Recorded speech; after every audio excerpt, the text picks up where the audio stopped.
on. Audio is on. Oh, the internet is dipping colossally. Right. No, back up again. Okay. Yeah, live, Dan. We're live. Audio is on. Oh, have you faded us into the room? Yeah. Okay, awesome. Brilliant. Hey everyone, Dan here. Nick here, hello. There he is. He's doing his thing. Wicked. Yeah. Here we go. Oh, I'm on the wrong thing. Brilliant. There we go. Right, we're in the room. We're back in the room. We are. I'm just checking that the audio seems hotter today. It's me.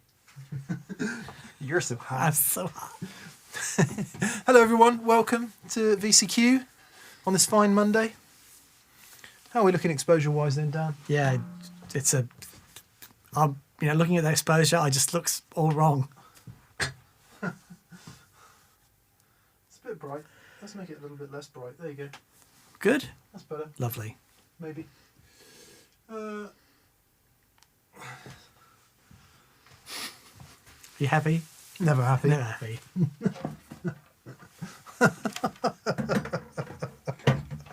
Yo, sisters and brothers, how are we all?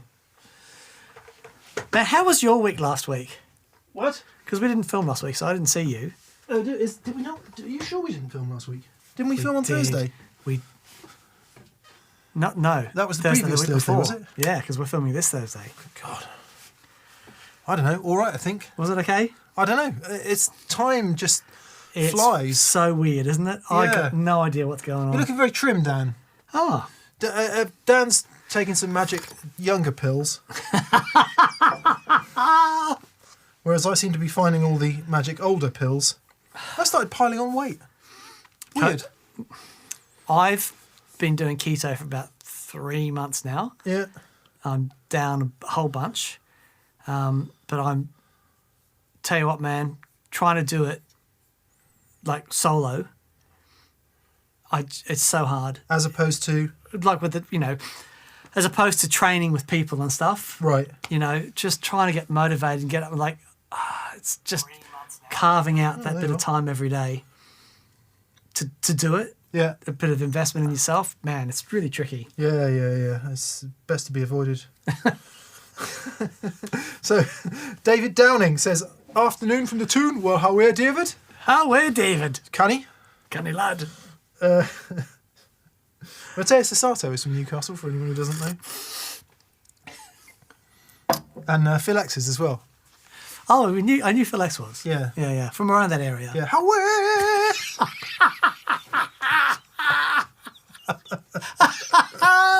Dobster says, hi guys from Cornwall. Great to see you in the room again. Hey, Dobster. It has been too long since I've been to Cornwall. It's one of my favourite places. I remember the first time I was in Cornwall, I was there for about 2 hours and I was looking at real estate, thinking I want to live here. This is a magical, magical place. Yeah, that's Cornwall's basic problem. Yeah. Because there's no work there. No. So anyone who lives there can't afford to live there because all the people from Swindon are buying second houses down there. Well, then I went down there in winter. I used to when I was doing the walkabout stuff, I used to look after the walkabout in Newquay, and we'd go down there in the summer, heaving, unreal. Went down there in winter, had to go down there and see the manager at the walkabout, and I couldn't believe it. Seaside towns in winter are places of crime, basically. It was just yeah. Still very beautiful if you like the gothic, grey, dark. Yeah. But yeah. However, going down there and seeing a tall ship in the bay and stuff and all the beautiful architecture. I absolutely love Cornwall. It's beautiful. Well, there we are then. So, Dobster, hello. Daryl Rasdall, Chili Rick Springs in Wyoming, USA. I know Wyoming because Bruce Springsteen sings about it, doesn't he? From the Badlands of Wyoming. Badlands of Wyoming. Yeah. Are there any Badlands there? It's so bad. Yeah. Terrible lands. Alan Nedelec is on with an early super chat. So hello, Alan. Hello, Alan. And you're from France, so you're Alain Nedelec. Yeah. Camembert. What was the song? I can't remember the song. De Boogie. That's your song. Allons, allons, allons, de Boogie. Yeah. There's our Eurovision entrance next year. Now that Right. the United Kingdom is no longer part of the European Union, we can, we can just move on. Hi, Mick and Dan from France. Hello to France. Bonjour, monsieur. Yeah, that's a place that I'm looking forward to going to again. Comment allez-vous? Je voudrais un kilo les bananes, s'il vous plaît. That's it. If we go to France, we'll be eating bananas forever. I don't think they're going to let you in, mate. So after many that. bananas. Yeah, yeah. You sound like every non-French actor in every French film ever. I think they deliberately put people with La awful piscine. accents in. Camembert.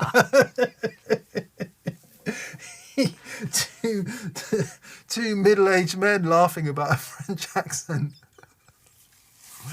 Oh, it's been a long week. Anyway, It has. Alain, actually it's Alan, you're not even Alain. Alan says, thanks for helping us trowing through these rough times. I have a D&M drive. Legend. What's the difference between mix side and the Klon Centaur? Quite a bit. Yeah. It was designed to sit tonally somewhere between what a tube screamer does and what a Klon does. So a tube screamer can be very cloaky, not have enough high end response, and has quite a lot of compression. The Klon is kind of the opposite of that, although bizarrely, in some settings they do a sort of similar thing to your fattening of the mid range. But what the Klon has is a load of extra high end and a lot more headroom. And a very clever mix control with a gain control where you're actually mixing that drive in as you turn the gain up, as opposed to just turning the gain up. Yeah. It's the Klon's a very special pedal, but mix side is very special as well. Yeah, so if you set the mix side with the tone up fairly high, the volume up fairly high, and the gain down low, it sort of does a Klon-y thing. Yeah. But it's the overdrive is smoother than a Klon, but not as smooth as a tube screamer in terms of its kind of compression. So yeah, a bit different. Thank you for asking. BV, thanks for being on and Yes, BV, moderating indeed. today. As always, we really appreciate it. Legend. Everyone, thumbs up for BV. Dennis Flock says, good morning from finally sunny Chicago. Yeah. Have you been to Chicago? I have not. No, I've not. I've not. I want to go to Lower Wacker Drive Don't we all? in a police car.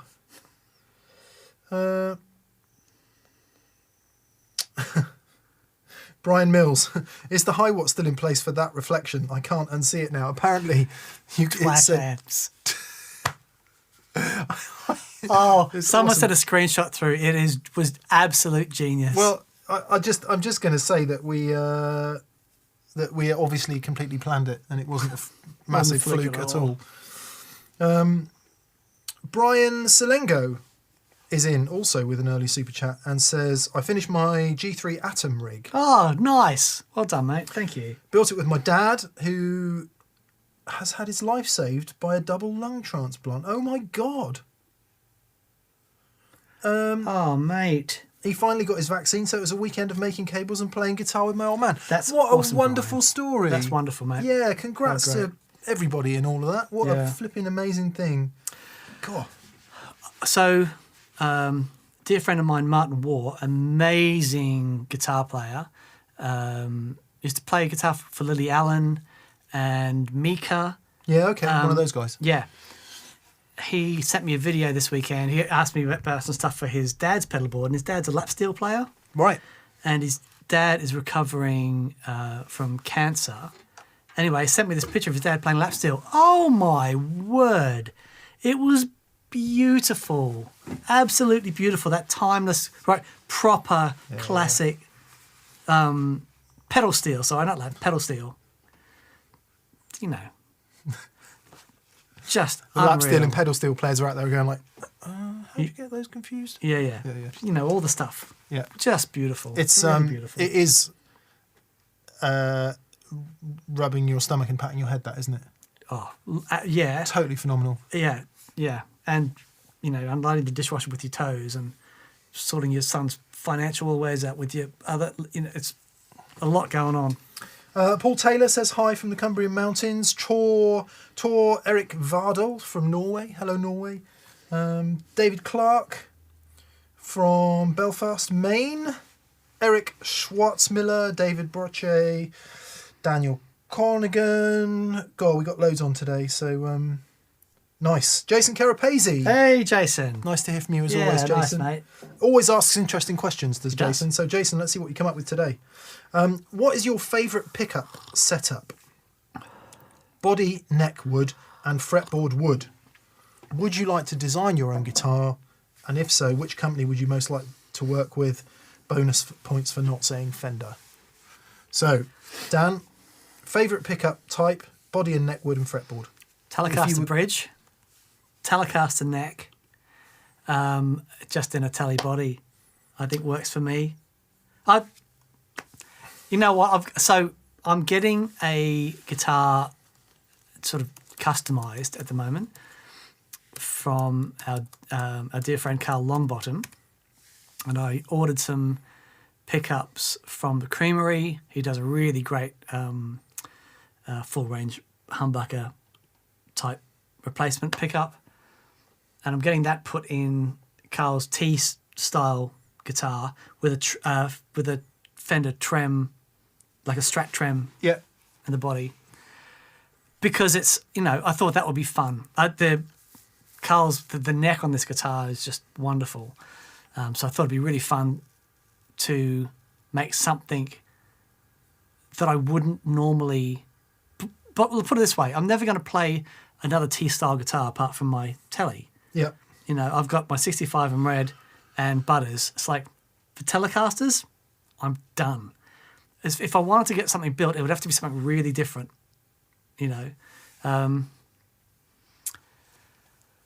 Boy, oh boy, I would love to get Johnny Kincaid to build me a jazz guitar, because I played a jazz guitar that he built about 10 years ago, and it was just the most superb instrument. I reckon probably it'd be at least another 3 or 4 years before I'd see that. Yeah. I don't know. A lot of people were a bit taken aback by me describing all ES archtops as junk on Friday's show. The context is a proper carved arch jazz guitar. That's sort of what I had in my head when I was talking about laminates as being junk. They're not junk. Obviously, they're not junk. Classic guitars. But compared to a proper carved top jazz guitar, it is a different thing. Yeah, totally. Sorry, I cut across you there, mate. Yeah, no. But, yeah, to be honest, I don't know. I've decided that you only like Telecasters. You sort of play everything else because you sort of have to. Yeah, I'm very connected to my Telecasters, and I'll always go there first. I love my Junior. There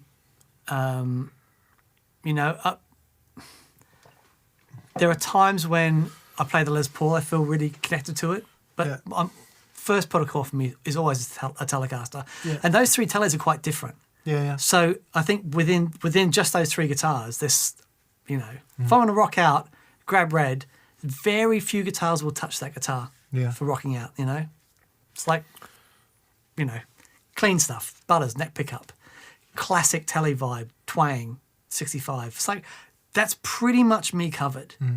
Anything else is extraneous shades of stuff, which I love going there and trying out. I have lots of guitars, but I'm always sort of going to go Tele first. Yeah, it's one of 2 for me. It's the classic Strat set of, older maple rosewood, and 3 single coils. But then on the next day, it's going to be the classic Gibson. Well, there's 2 classic Gibson setups for me. One is obviously mahogany maple. 3 classic Gibson setups: mahogany maple, mahogany rosewood, 2 humbuckers, or mahogany rosewood P90. Yeah, all right. Or laminated maple, mahogany neck, rosewood fingerboard, 2 humbuckers. And with F-holes. With F-holes, yeah. And some air in it. And yeah, I just don't. For me personally, you can't. There's no beating those combinations. Yeah. So what I'm saying is, it's either a Strat, a 335, a Junior, or a Les Paul. Yeah. And I guess you've got to throw SG in there as well, haven't you? Yeah, man. Totally. And I just, for me, for the sounds that I hear in my head, there's nothing else that comes anywhere near, really, those things. Yeah. But then what is interesting about that is one of the, sorry, I'll try and keep this as brief as possible. We've got lots of chats coming in. One of the things that's sort of become interesting when we haven't been doing regular shows week in, week out, and we've been doing our individual vlogs and doing stuff like making music, and I kind of realised that maybe because of all my jobs over the years of having to be like a magazine editor, right, and then having to sort of not having to at all, what a ridiculous thing to say, being here and keeping an eye across everything, I've de-specialised. Wow, that's cool. No, it's not. I've become jack of all trades, master of absolutely none. No, I don't. I disagree with you So, in the strongest of terms. Now I can't even be bothered to play my Strats because it's too much like hard work. So I just play my Gibsons because they're easy to play, right? And same with my playing style. Like, it's this amalgamation of a little bit of everybody else. And the more we concentrate on talking about gear the whole time, the more you get away from any specific individual artistic. So, the point is that I can only think in terms of those classic guitars. Yeah. And maybe if I could get that out of my head, and play something unique, totally, then maybe that would stop me every time I pick up an SG wanting to play Badge. Sure. And every time I pick up a Strat wanting to be John Mayer or Stevie Ray or Richie Blackmore or all those other Strat players I love so much. I've put some new pickups in this that were sent out to me from the guys at Huber Guitars. And every time I pick this guitar up, something cool comes out. And it is unlike any other guitar I've played. So, keeping... every now and then when you find a guitar that does something really special, but really aside from that stuff, is really cool. The thing for me is, you have your classic things. It's when you've got, like for me personally, I can't play another T-style guitar. You know what I mean? And so it's got to be a Tele. Exactly. All these guitars that are trying to be a Telecaster, it's like, some of them are, don't get me wrong, obviously some of them are incredible. There are things in my old Teles that are certainly not easy to play, that makes it what it is. I think with some of the newer things, a lot of those things have been designed out. A lot of people really like that. I personally don't. Yeah. But when but something like this for me, which is such an amazing guitar. But you never play it. But I never play it until, but then when I do pull it out for time, it's like, oh yeah, I'm reminded that it's really cool. Like I did play this when we were gigging. I always pulled it out for the last couple of songs. Yep. And it's really fun. That's another interesting thing, isn't it? Like I use different guitars definitely live than I would choose to use in here. Like, totally. Hardly ever play my Junior here, but that is always on a gig. Yep. Just because it's such a great live guitar. Yep. Secondly, for recording, I think the last two things I've done, I haven't put a Strat in. Right. And I've really gravitated towards hollow guitars, the Casino. And, right, wow. Coming out next week, I've actually finally done the pickups in the Gretsch. And I can see me playing that guitar a lot. Wow. Cheap guitars with Seriously, expensive man, pickups. I got an email from Andy Partridge, who is going to come on the show. Oh, nice. But he was saying, we're talking about a guitar, and he says, I love cheap guitars. He's a real champion of finding nice cheap guitars. So because they can be so freaking cool. Yeah. I'm going to bring this around with two references. Partridges. 2 red-legged partridges in my garden the other day. Really? Yeah. We're like, do you have a pear tree? No. Sat on top of the dovecot. And they were there. We were like, what are they? So there's your partridge reference. Secondly, Teles. The first question today was actually from Gibson A01, who said, I recently asked about vintage spec Teles under 1K. I've just bought a 50s road worn Nitro, 51 no-caster bridge, 59 Seymour Duncan humbucker in the neck. Just wanted to share. Cool. Nice. Well done. I'm going to buy one of those Jason Isbell ones when it comes out. Anyway. Yeah, I know you don't want me to have a Tele, but No, absolutely get a Tele. I sent you a video that with Jason Isbell in last week. I don't think you saw it. Yeah. Oh, no way. It's really interesting. Must have missed that. Yeah.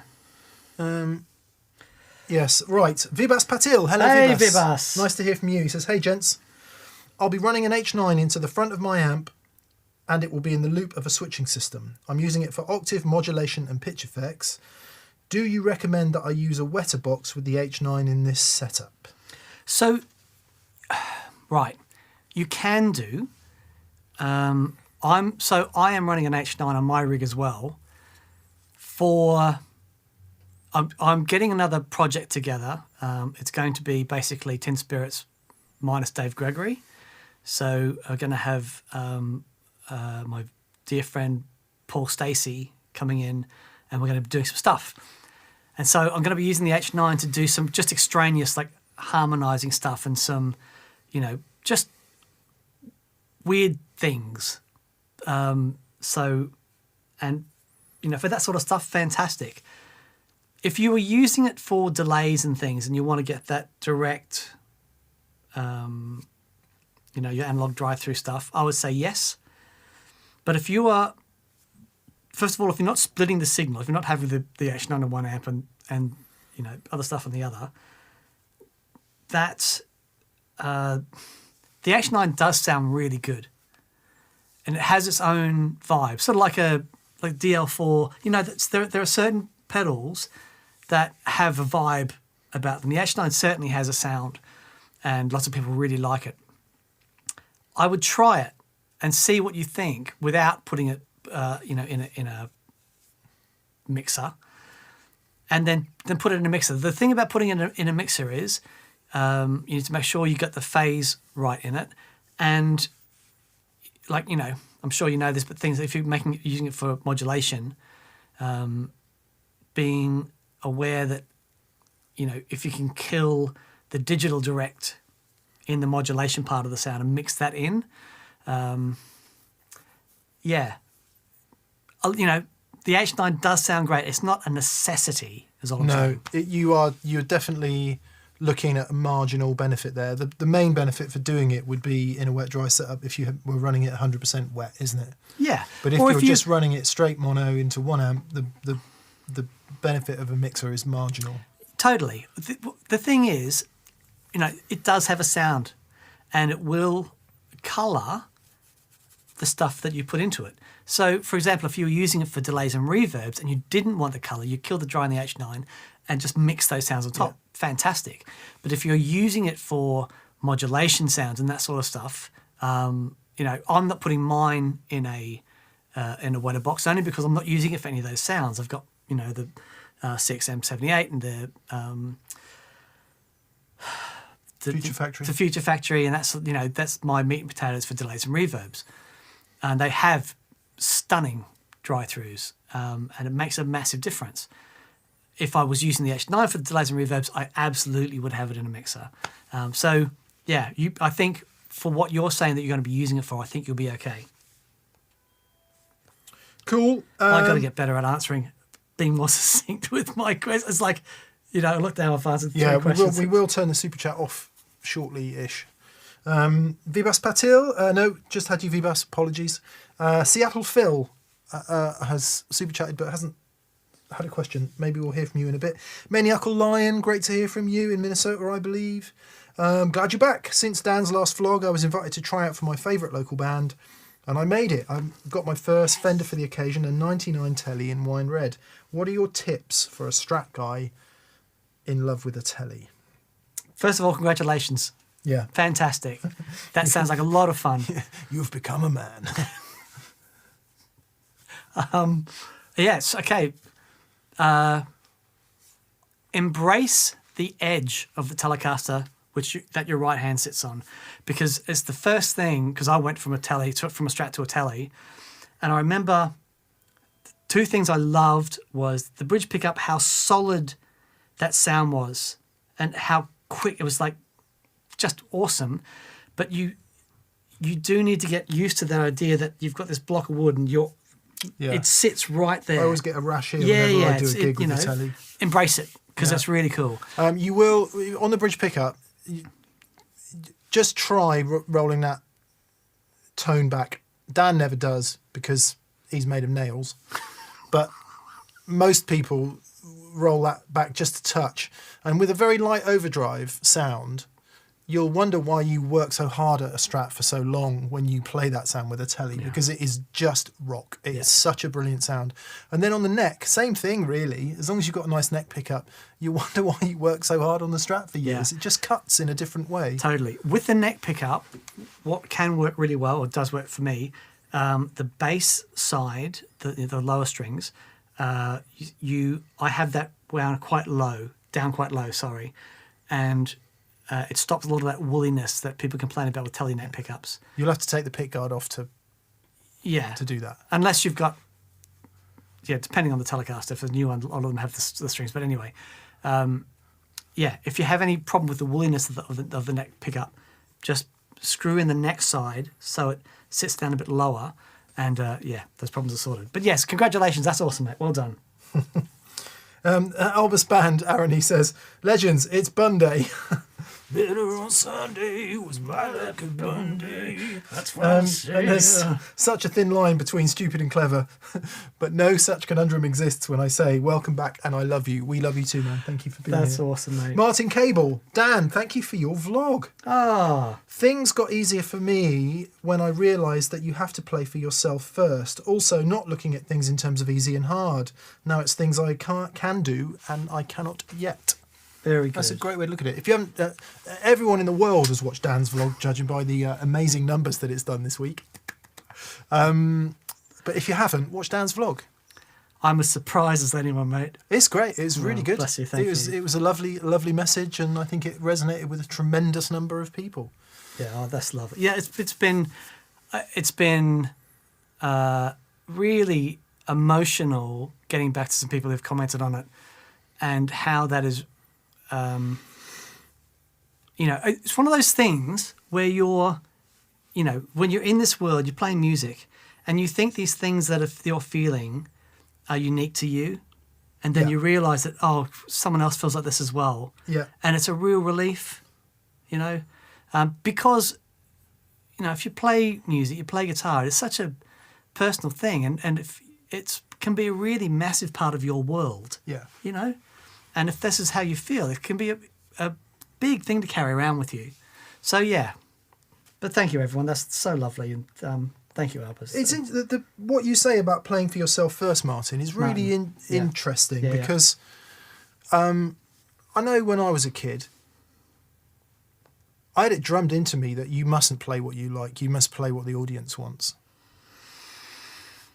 And it is such a phony message. Totally. And that's what people who, lots of people will say that, you need to play what the audience wants to hear. And the audience can't tell any difference, man. I guess if you're in a wedding band, and that's absolutely right. Of course you've got to play what they want to hear. You can't.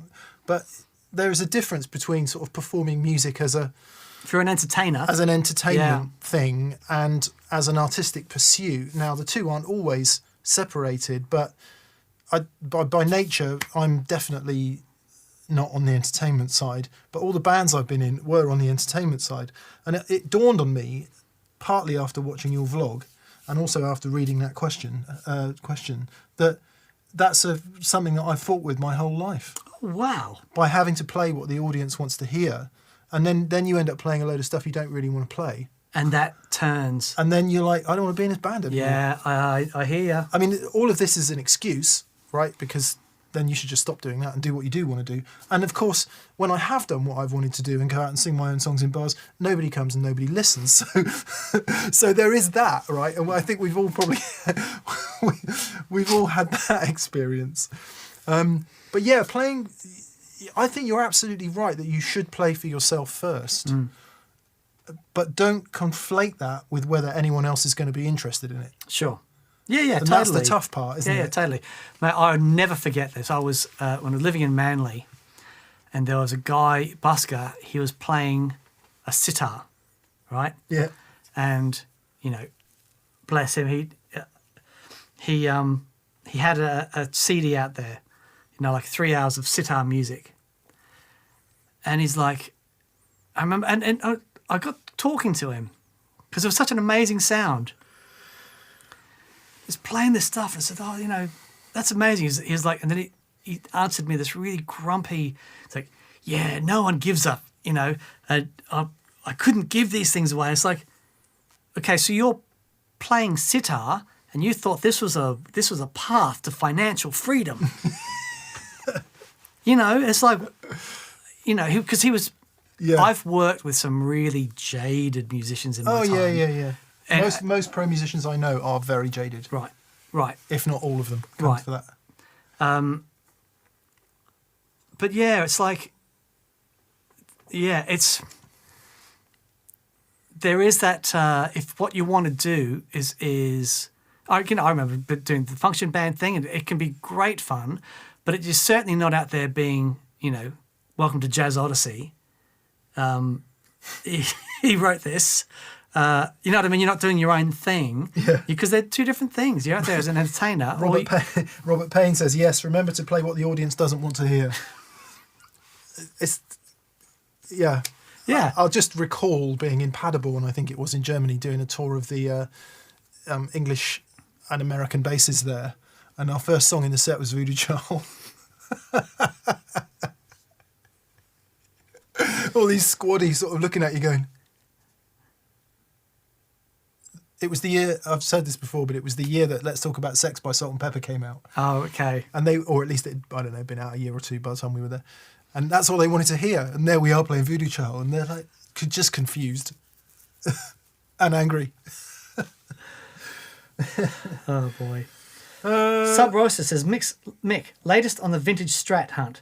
Also, thoughts on Ash versus older Strats with otherwise identical specs. This is quite interesting on a number of counts. The vintage Strat hunt is on pause. I'd got 9/10 of the way to doing a deal, and we're just still, you know, talking about it and seeing if that deal is going to work or not. So yeah, it's still alive, although somewhat on pause. And I have lost a little bit of appetite for Strats, which is a bit weird just these last few weeks. Right. I need to go and do some gigs and find it again. Strat's such a live guitar for me. Yeah. Because it's got to be crazy loud. Got to be loud. And less negatively, I've just been enjoying other guitars for a minute, and I find, vis-a-vis the conversation we were having earlier, it's almost like I play more out of my own head on something like a Casino because I've got no reference for it. Right. Yeah. I mean, hearing you on that Gold Top. Yeah, that's. When I first heard you on the Gold Top, I was like, oh. Yeah, that speaks to me, that guitar. Yeah. It's weird how it goes, isn't it? I think you've got to embrace that as well in your playing life. Yeah, totally. I think we've all said things like, Strat's the only guitar for me, or I only play Teles, or Les Pauls are a load of rubbish. I saw someone tattoo that said death before Les Paul. Yeah, I mean, it's very silly, isn't it? Very silly. It's very, very silly. What do I think about Ash and older Strats? This is interesting. So my mate Paul, who I've been friends with ever since I was a young teen, and me and Paul played in bands together for ages, bass player, awesome bass player. He sort of went away from music a bit anyway, blah, blah, blah. He wanted to buy a Strat recently, so we, just before the last lockdown kicked in, we went up to Anderton's, to the guitar gallery there, and he wanted a red custom shop Strat. But just for the halibut, we tried out every single custom shop Strat there. Right. And Paul's not an experienced guitar player, he's a bass player and he hasn't played for a long time. So he maybe didn't have the sort of frame of reference that I have for Strats, so played every single one of them. And it was staggering, actually. There were ones that I picked up that I almost would have swore blind were Ash, and they were older. Wow. Yeah, but the one we ended up buying, to my mind, was very typically Ash. Okay. It had sort of Scoopy. A bit scoopier, a bit more strident in the upper mids. Yeah. And a sort of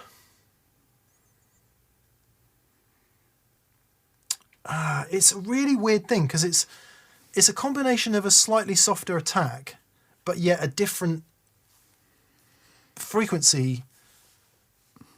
I know what you mean. Band that makes it sound quicker. Yeah. And it's really weird because some of the frequencies are softer, like the basses just feel a bit softer to me.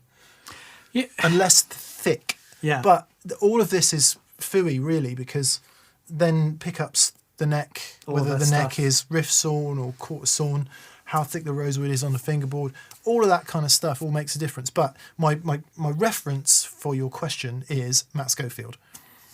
Matt Schofield has at least one ash body Strat that he sets up as a hardtail, or actually that is a hardtail, and he puts more Tele-like Strat pickups in them, i.e. they have the metal plate on the bottom. Right.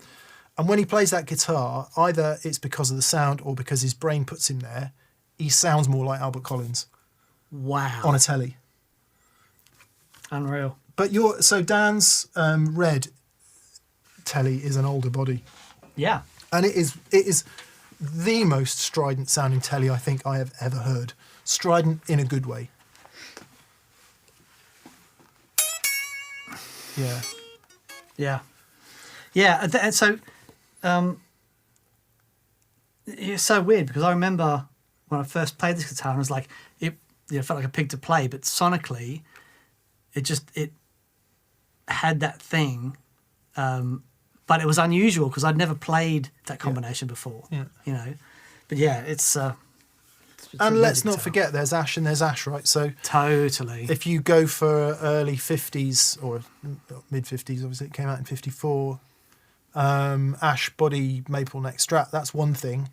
And then a heavy 70s Ash boat anchor Yeah. is quite another. So Yeah. yeah, Yeah. I don't know. If it's two-tone sunburst with a maple neck, I think it really ought to be Ash. If it's got a rosewood fingerboard, it really ought to be older, but that's just preconceptions. Yep. Good luck. Nina Head DJ. Hi from Astoria, Oregon. Good to see you all. I'm loving the G3 Atom. Me too, as it goes. Bless you. Thank you. Russell Raymer. Greetings from San Antonio, Texas. I went there. Did you? Yeah, all along the river walk, all she did was talk. You do San Antonio Girl. I Great would song. love, I I'd love love it. to go to Texas. I just got a Bliss Factory for not too much money over the suggested selling price. I've got a potential MIDI rabbit hole coming up. I guess I should start with their faves. That's a favourite switch, is it? The favourite switch, yeah. Chase Bliss? Yep, yep. Ian Fan, hi from Indiana. Why is there so much hate for solderless cables? I use the Creation Music Company solderless cables and get along great. Love the show. We get this question almost every week, and we don't understand it either. It's sort of an ideological position, like most ideological positions, don't have a lot of basis in any sort of critical thinking. Yeah. Look, think of the guys who have used and liked solderless cable. Davey G.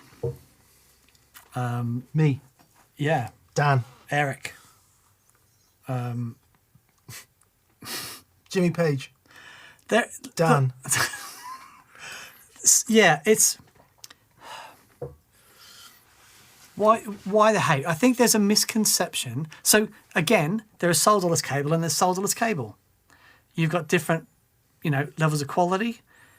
However, a well-designed solderless cable, if put together properly, and if you're using the right cable and stuff, can be great. Yeah. It's like there's a lot of things in life to get annoyed about and spend your time, your valuable, you only live for, I don't know, let's say as an average 80 years, if you're lucky. It's not that long, right? And there's just not enough time to be worrying about soldered or solderless cables. Yeah. There's other things that you should be worrying about, not that. I've had as many soldered cables go wrong as solderless. Now, that's either saying I'm really good at putting solderless cables together or I'm really bad at soldering. Yeah. If you put them together really well, the other thing is soldering. It took me, 10 years to get really good at soldering. It's a hard thing to get right. So, if you're starting out, the great thing about solderless cable is with a little bit of training and understanding, you can actually put together a really good board. Getting good at soldering takes a long time. Yeah. just leave the soldering on there for a little bit long. You've melted the core through. Your cable's stuffed. Yeah. You know, there are Yeah, other don't sweat things it. to worry about. Anyway, Don't sweat it. yeah. The hate is because they don't get put together very well, and with multiple uses, they become intermittent Yeah. and unreliable. That's why the hate is there. Yep. Yeah. Chris Turner, hey gents, have you had a chance to see the new Harmony guitars? Put me instantly in mind of Tom Waits' tunes. What an underrated guitarist. I really like the look of them, actually, I have to say. Nitro, I think Andertons did demos this week. All right. It's kind of in the vein of my Orange Supro, Okay. that kind of vibe, Right. Yeah, but yeah. made nicely with nitro finishes and Oh, stuff. wow. Okay. Yeah, they look really cool. I didn't know Tom Waits played the guitar, actually. So there we are. There's something I've learned. I am a big fan of Mark Rebo, however, who has done a lot of stuff with Tom Rebo? Waits. Whoa. One more time. Actually, sorry. One more time. What's he building in there? He has subscriptions to those magazines. You'll never guess what Mr. Stitch has seen. Very good. Very good. Anyway, David Rasdall. Good morning, guys. I have 2 fuzz pedals, a wah, overdrive between my guitar and amp, phaser, chorus and delay in my effects chain. Where should I place the Univibe? Okay, depends on your fuzz, because some fuzzes will take a Univibe before and some won't. Mm-hmm. Classic Jimmy, vibe after fuzz. Classic Robin Trower, vibe before overdrive. So you could try fuzz, vibe, overdrive. Yep. That's how I would do it. Yep. So we'll start from there. If that doesn't float your boat, swap the fuzz and the vibe around. But yeah. Yeah. Some fuzzes just won't take it. They don't like anything before it. So it depends on the fuzz. But yeah, I would do that. Yep. Fuzz, vibe, overdrive. Then you've got a bit of Jimmy, bit of Robin Trower. Nothing else matters after that. Yep. And nothing else matters, just a secret about it. All Things Weatherly says, recommendations on replacement bridge for a Firebird. I love my Firebird. I just find the bridge pickup to be very thin and not very usable in isolation. I know Firebird pickups are unique. Thoughts? Go Jason Lawler. Yeah, Jason Lawler. Just do that. The Firebirds are amazing. I was playing on stage with Dave Gregory for 10 years next to a Firebird. Far out, man. Yeah. What great guitars. We're saying that because Dan and I don't own Firebirds. Yeah. Don't know much about them, but do trust Jason Lawler with our lives. Yep. So, Yeah, totally. His Firebird pickups are, great. yeah. Joe Halliday. Oh, Joe, blimey, he says, I've got a Filmo Sound amp for you guys. I fear my messages may have been lost in the ether. I deploy on Wednesday. Could I get an address to send it to you? Yes, you can. Sorry. Have you messaged us via Instagram or via the store? Either or, we'll get back to you. Yes. Thank you, Joe. Wow, amazing. Wherever you're deploying to, the very best. Yeah, mate. We hope it's a successful trip for you. Yep. Ege or Ig Bosut. Ege Bosut. Ege Bosut. Oui. No. La Sorry. la la la la La la la la la la. Edge, Ege, EGE anyway, however you say that, and apologies for making a mouthful of it. So glad to see you both in the room. Ron, where's that then? Ron currency. The land of Ron. Did you ever see... Oh, it's Romania. Oh, is it? Okay. Yeah, never knew that. Hello. How do you go about gain stacking? What do you look for when mixing and maxing ODs? Cheers from Bucharest. Yeah, okay. Should have seen that, shouldn't I? Again, this is a question we get asked a lot. Mm-hmm. And the simple answer, Dan, is? Headroom. So, yeah. If you've got... let's say you've got an overdrive and you've got a boost. Your that overdrive is, to do what the overdrive is doing is limiting, it's compressing, right? And that's where you get your overdrive, the signal's being clipped, and that's what's causing the overdrive. If I push into that with a boost, it's going to clip more and limit more. So I'm not going to get a huge amount of volume boost, but I'm just going to get a lot more gain. Now, if that overdrive, however, has got, headroom and fidelity and clarity, that as I boost it, I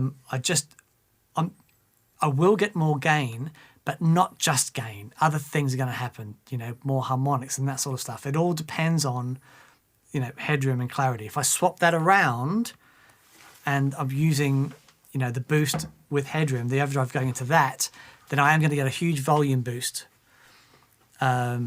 because the boost doesn't compress as much as the overdrive. So it can handle more of an input level. But then it depends on what's going on at the amplifier. How much level that amplifier can take. Are you already into limiting of the amplifier? It's, mixing and matching and finding those special combinations. You've got to experiment with it. Sometimes you find combinations that you never would have dreamed work. Yep. Reductively, the short version of what he just said is start with the gainiest stuff first and the least gainy stuff last. Yeah. See how that sounds, and then reverse it. Put the most gainy stuff last and the least gainy stuff first, and you will start to put into sonic context the stuff that Dan's just talking about. Absolutely. Yep. I think we'll probably turn the super chat off because we've got a lot to get through. Okay. Let me just double check a sec.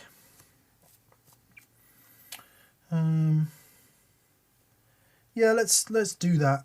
Then we don't have to be stressed about answering everything too quickly. Okay. Okay, so that's it for super chat. Thanks for everyone who has. We will get to you. Everyone who has super chatted, we shall answer you before the end of this show. Indeed. So where are we next then? David Burke? Yeah, David Burke. Howdy, guys. Glad your little band is back together. Yay. And no longer virtual.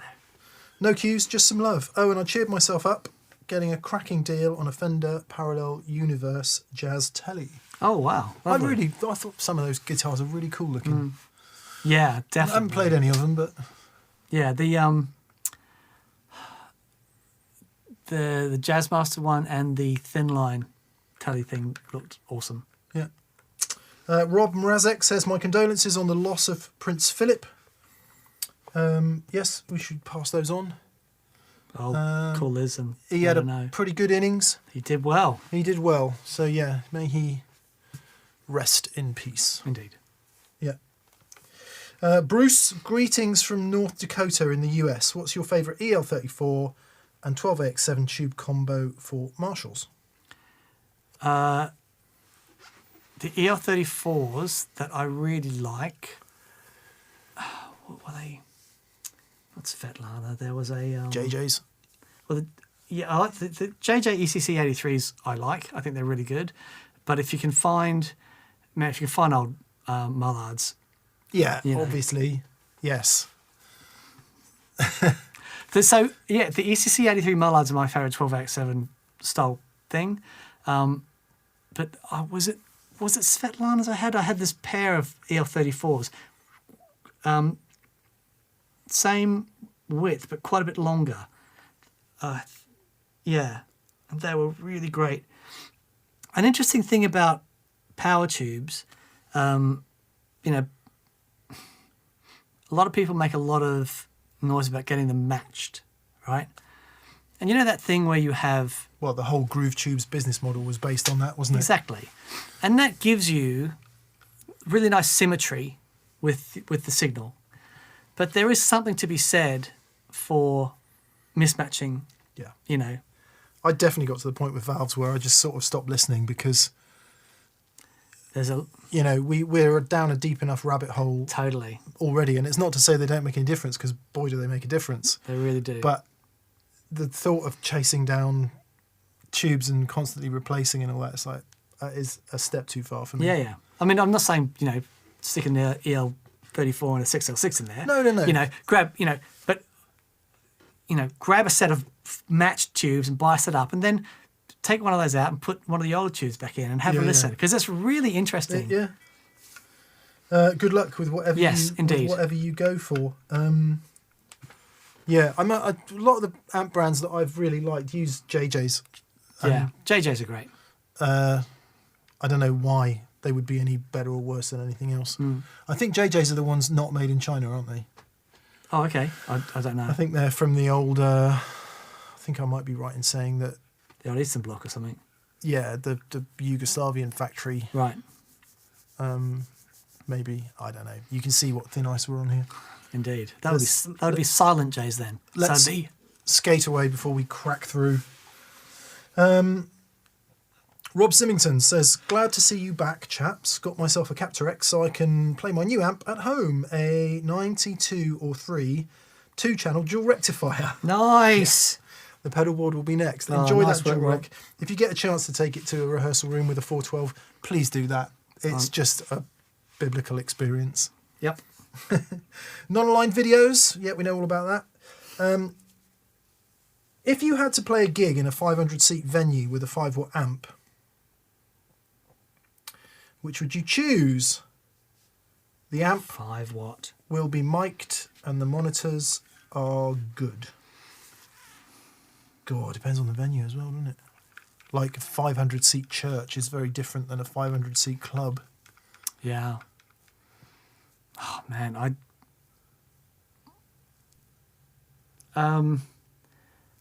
I would take. I'm going to go. I really like the Marshall 5-watt. I think that's a great sounding thing. Yeah, the Class 5. The Class 5, that's great. But I would probably go the big trees and stick it into a decent cabinet. So one watt? 3 watts, I think. 3 watts, is it? Yeah, yeah. Yeah, I don't know what I would choose. Can we have a bigger amp but stick it on the 5-watt setting? No. No, okay. I don't really... My knowledge of 5-watt amps isn't very good. No. I would call up Martin Kidd and say, Martin, can you build me? I want the biggest output transformer you can physically get in a 5-watt amp. Yep. And I want the cleanest, loudest 5 watts known to man. So I don't want it to be an EL84. No. But, I mean, it'd still be single-ended though, right? I don't know. I just want it loud, and I want a 15-inch speaker. I want 5 matchless watts. I want 5 2-watt watts. Nice. Yeah. Very nice. Yeah. Yeah. What's a champ? 6 watts? Can I have a champ? That might work. Just turn the high watt down. Yeah. Blackstar HT5, pretty good amp. Oh yeah, okay. If they still make it. Yeah, we're not very knowledgeable on those sorts of things, unfortunately. Thomas Kropfreiter. Kropfreiter. Kropfreiter. I wonder what that means. Anyway, he says, what are your thoughts on Bogner amps? By the way, I fell in love with my T-Rex Replicator Junior, so thanks for all the real tape echo love. Yeah, man, they're great. Yeah, I mean, all the Bogner amps I've played have been spectacularly good. Yep. The Goldfinger was my favourite. Goldfinger. Yeah, Awesome. and that's because Dan and I aren't really high gain people. So the Goldfinger, just a really nice Marshally, was a lovely thing. Yeah. I think he makes great amps. Yeah, all of his amplifiers that I've heard have been wonderful. Yeah, I'm not sure I've ever played. Is it the Uberschall? That's a really heavy one though. Yeah, I'm not sure I've ever experienced one of those, but yeah, wonderful. Soldier on Music says, hope you put this towards a beverage or a Novo. You guys need one in the studio. I recommend a Ceres T. Yeah, that Zach from Mythos, who's actually on today. Hello, Zach. Man. He brought one in, and it was a cracking guitar. just a wonderful guitar. Mm. Yeah, he's a great player though. Yeah. You know, but those pickups in that guitar, like, you know, no pole pieces. Well, you couldn't, no visible pole pieces. Really big body. Really great sound. And yeah. just wow. Would very much like to have one in, as it were. Andersons have just started doing a cool brand as well. I know Americans, them. always on Instagram doing cool stuff. Oh, sorry, I'm going to have to look it up. Okay. They look really cool as well. Come on. Kauer. Didn't even have to look it up in the end. Kauer. Kauer. Kauer. Oh, cool. Yeah, they look really cool. Daniel Conahan. Hi, Daniel. He says, slightly odd question.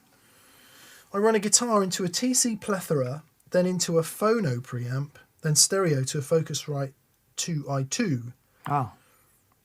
Is there a cheapish pedal I could add to sound like the amp on the point of breakup? Yes. Totally. Now, Spark? this is an unusual setup here, but given that you've got your preamp and all of that, what you want is a nice studio type preamp. So a Hudson Broadcast. Yeah, he's after a cheap pedal. Oh yeah. The big version of the Spark, I think you've got. Yeah. I think would be good. TC Spark. Bit clean, isn't it? You want something that's got that Yeah, but he wants that- transistor-y breakup. Yeah, but this. I thought the Spark had. I thought you could. The bigger version, you could do that. Well, the reason that we're mentioning stuff like the Hudson Broadcast and the JHS Color Box, all of which are quite expensive, Electro Harmonics Crayon. There you go. Electro Harmonics Crayon. Yep, that'll do it. Great shout. Yes. Well done. There you go. Good luck. Baseman Dudge. Legends. I have a Shigan drive with swappable op amps. Would there be any noticeable change in gain or tone? Suggestions of op amps to try and why? Okay. It depends on what is doing the overdriving. So in the circuit, if you've got a couple of diodes in there and the op amp is, you know, pushing the signal out and those diodes are clipping, whether the diode is in the feedback loop of the op amp or whether it is after the op amp, difference between soft and hard clipping. It depends on, so if all the clipping is coming from the diodes, then you're going to notice very little difference by swapping out the op amp. However, if you are pushing the op amp into clipping, then yes, you will notice a big difference. So, TL072, a really common op amp that's used in loads of stuff, and it's great. It's not the lowest noise, but you know, they use millions of them in pedals, and they're fine. You can get some of the OPA variants of op amps that have got lower noise, but they've got a different slew rate in them. Are they all 8 legs? So a standard op amp package is the 8. Yeah. legs. So same as a JRC, like you would find in a the Tube JRC Screamer. 458D. Yeah. Exactly. Yeah. So what you'll find is the harder you push that signal in the op amp, the more it makes a difference. So, like, for example, you've got things like the Rat that have the LM308 op amp in there, and loads of people say it makes absolutely no difference. Now, it depends on how you're pushing, how hard you're pushing that op amp. What I find is that that op amp definitely has a sound. It's got quite a slow or slower slew rate, which is the time it takes for the voltage to appear on the output. And you can, you know, if you put something really fast in there, then the transits become a little bit different. Now, you're really splitting hairs to hear that difference, especially when you've got the gain cranked up and you're clipping it with the diodes.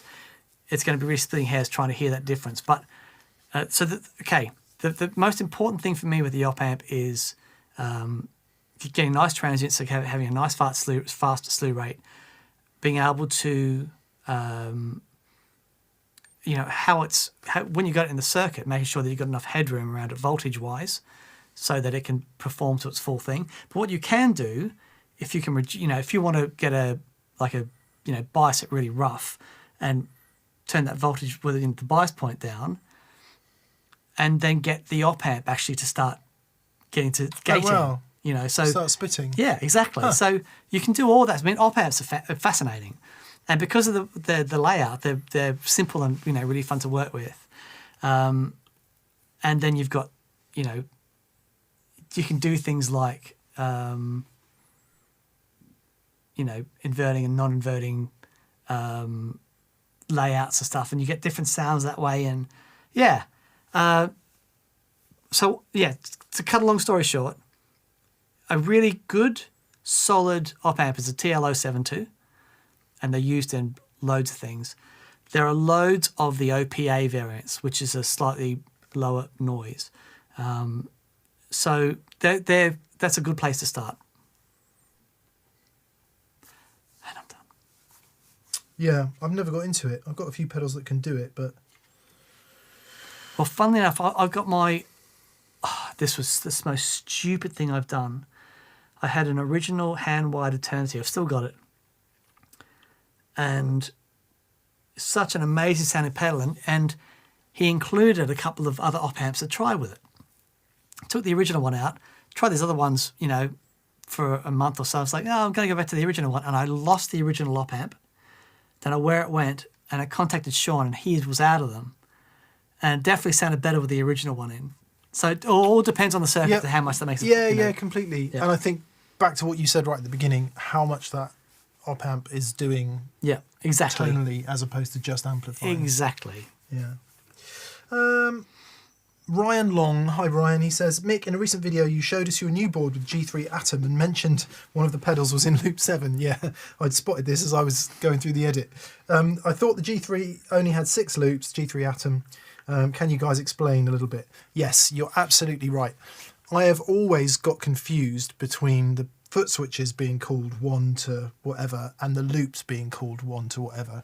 I did campaign to Dan to try and change the loop names to A to whatever 8 loops would be, or 6. He got the committee together, took a vote on it and decided against it.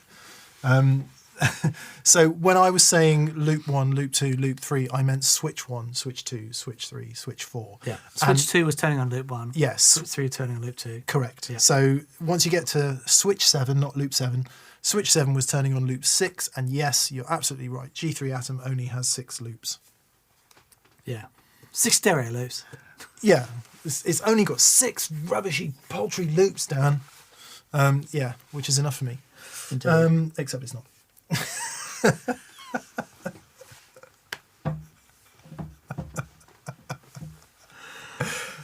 Zach from Mythos Pedal Design. He says, hi guys, hope you're well. Hey, Zach. Hey, buddy. Thanks. Zach sent the worm back. Is it here somewhere?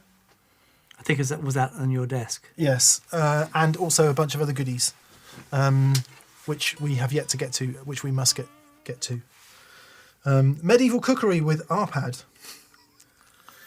I am intrigued by that. Unreal. What is it like? Has it got like a jousting stick with a pheasant on the end or something over a boiling pot of oil? Is that what medieval cookery is? Just a very silly place. 2 things. What about HSS Strats or P90 single at that? For example, a bare knuckle Mississippi Queen with 2 Sultans. Secondly, can you do more on speakers, please? Especially a 15-inch, maybe with a baritone guitar. I'd love to look at some 15-inch things. Yeah, me too. I've always, bizarrely, having said I've always loved 15-inch speaker amps. I don't own one. Yeah. But every time I played one, I've gone, oh man, I really like that. The Delta Blues, the PV Delta Blues, I played one of those. I was like, whoa, Yeah, this there is was epic. A couple twin reverbs as well. They did a special edition twin reverb with a 15. Wow. What pedal steel players tend to use. And there's also Vibreverb came with a 15 for a minute there, I think. Wow, okay. Special custom version thereof. Yeah, we should totally do that. Thank you for the suggestion. HSS Strats. Yeah. Time has proven them to be a valuable weapon. Indeed. I've had HSH Super Strats type things. I had Actually, in that that clip on that vlog where I'm playing with Max Duran with an HSS. Yeah. I'd modded that, put a You were on it, man. man, totally. I had the Seymour Duncan Invader in the bridge and the quarter pounder in the neck. Yes. And it was that quarter pounder in the neck was incredible. It was repairing all the crap that was happening through your awful digital pedalboard is what it was doing. What was that? No, that was the. It was a GP8, was it? I think the GP8 was in the rack, but I had the Marshall JMP1 Okay. in there, and a GP8. I had something else. I had like an Lexus quad reverb or something like that, and a GP8 in there. And the thing is, it sounded rubbish into every other amp except the Sovtech. Exactly. The Sovtech was awesome. What I love about that is that. So then you take away the GP8 and the JMP1, you get some proper pedals on your board, and you go, wow, these pickups sound awful. Yeah, We're being deliberately facetious. Nothing sounds awful or great. It's just what you like. HSS Strats, yeah, of course. So many players have used them down the years. It's not for me, though, personally, because I want a Strat bridge pickup. That's what I want.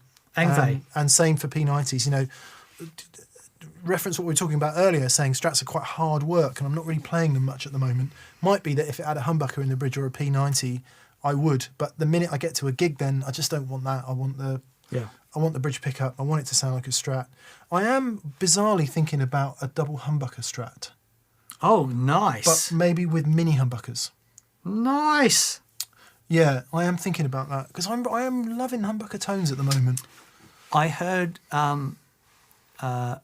Owen Barry put it was a mini humbucker or a Firebird. Yeah. And far out, man. Oh man, I was playing on that. It's just unbelievable. If you don't follow Owen Barry on Instagram, please do so. Mate of ours who lives now in Nashville, actually. Yeah. Just moved to Nashville and just killer guitar player. Just unbelievable. Phenomenal guitar player. So just lovely, absolute sweetheart of a guy, but far out, man. When he picks up the guitar, it's like very, very special. Here is a great question from Michael Langton. He says, hey guys, if you had to steal a guitar that you could only play for the rest of your life, but steal it from each other, what would it be? Great. Does the oh boy. I'm gonna say because I cancelled the gold top because that's not yours. Is that right? Well, let's say if it was mine, it would be the gold top.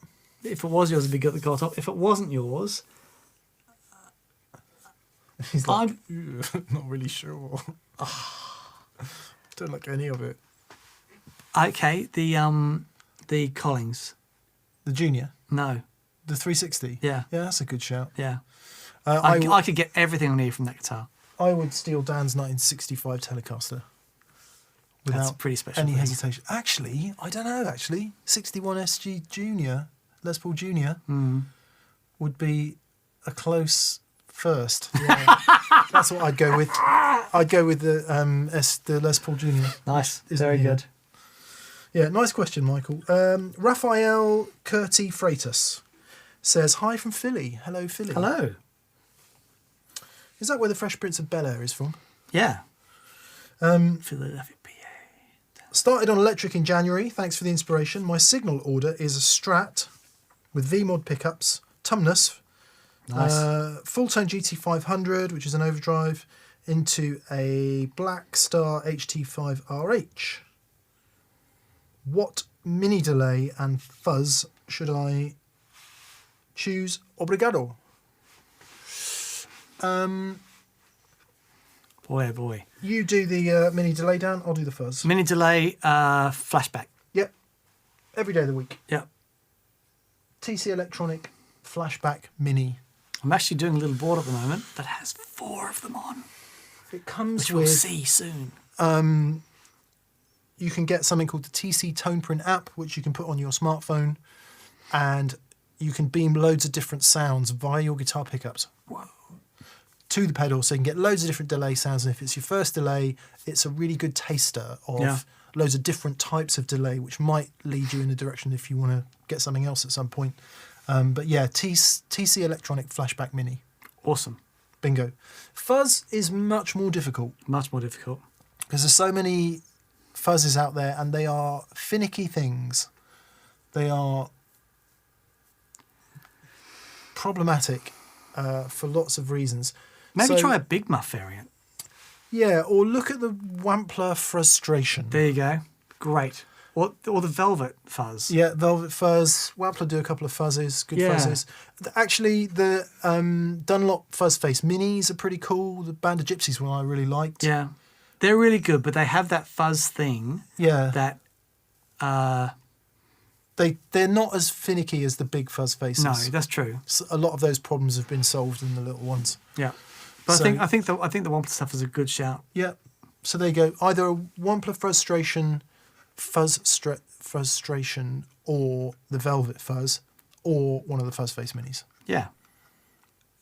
Amendum, if you check out the Electro-Harmonics site, and they have some new small Big Muff variants on there Yeah. that are really cool. So it just depends on the type of fuzz you want. Yeah. So go and check out a video, 5 classic fuzzes that Yeah. you need to. Actually, Big Muff is a good shout. Yeah. It's a great fuzz if you're starting off, Yeah. because they sound fantastic. They're a lot they're more forgivable, but it gets you in that fuzz territory where you understand what it's like to dig in with a completely square wave under your finger. You know, very cool. There you go. Hope that was helpful, Raphael. Thanks for being with us. Sonny Allen says, Dan, sell me butters. Sonny, no. bring- So I nearly sold butters to fund the 65. When it came down to it, I couldn't let it go because it's such a special guitar. He says, bring back the Lazy J and the Mallard. Yes. I played the Mallard on the double tracking video, and treble booster into the Mallard cranked into the ISO cab. Very man. nice. Dan has to leave some gear at the gig rig, you see. So not everything is here. Yeah. But yeah, okay. Mick, tell me the truth on the Mesa Cali Tweed. Mesa tends to sound stiff to me. Can you get good saggy tones? Love you guys. Yes, you can get good saggy tones, and one of the things that Mesa is very good at, some of their power staging stuff, and in that amp in particular, where you can switch it down and crank the master. Now, the slight problem with that is in amps where you can do that, it's still the same output transformer. It's still the same tube set. So, and it's still the same speaker. And if you think about classic saggy tones, so obviously if you crank a plexi to 10 across the board and hit it, you'll get some sag, but I think what you're talking about is lower volume, old school tube rectifier-y type sag that you might associate with a really cranked tube rectifier Fender amp, for example. And what you've got to remember about that is it's probably a smaller output transformer and power transformer, and it's probably a less efficient speaker. The valves probably aren't as high power, so you're getting the sag and the rectifier, obviously. You're getting the sag and that small or smaller amp dying thing right across the board. So yeah, it's not exactly the same thing, but if anyone's really good at it, it's Mesa. Yeah, totally. Yeah, yeah. And another amp that's really good for it, if you're interested, is the Tone King Imperial Mark II. Yes. That does a pretty good job of it as well, again, because of the built-in attenuator. Yeah. And the Morgan. Oh, yeah. Really, really nice attenuator on that. Yeah, what's that called? Dual tone. Yeah. We were playing it the other day in attenuator's the other room, and it sounded really cool. awesome. Yeah. That's power scaling, I think, in that. Yeah. Yeah, so Morgan Dual Tone, Tone King Imperial Mark II, Mesa Cali Tweed, all really good at that kind of thing. Yeah. But nothing sounds like, I mean, if you've got a, I don't know what it might be, a Deluxe Reverb or a Princeton or a Yeah, totally. cranked, Marshall 1974X. Yeah, nothing really does it like the proper thing. Yeah. banging. So, yeah. Lucas Bialy. Hello, Lucas. Hello there from work. I work. Lootnik Custom Guitars on Facebook. Any thoughts on their Strat style guitars? Thanks and stay safe. Literally never seen them. Lootnik. Lootnik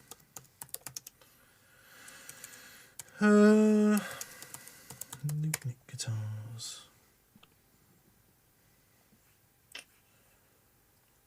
From Poland, I see.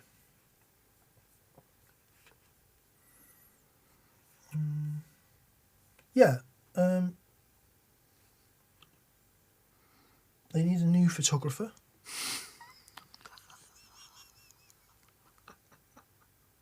Sorry to be bitchy about it, but they look cool. Yeah. I mean, there's so many great guitars out there, aren't there? So many. Dan and I, you'll know Dan and I are fans of the classic brands and the classic models from over the years. It's enshrined into rock music history. So, yeah, nice. Thanks for the shout out. Mythos, hi Zach. He says hello. Good to... Hope everyone is good there. Caleb Richardson says, I'm looking at getting 2 Victory preamp pedals. How would I be able to run the 4-cable method and send them into the effects loop with both of them? You would just put them, run the effects send from one into the other one, into the input of the other one, and then complete the 4-cable method with the second one. Only have one on at a time. Yeah. But yeah, just make it, instead of having it one loop, just have it second pedal part of that loop. There you go.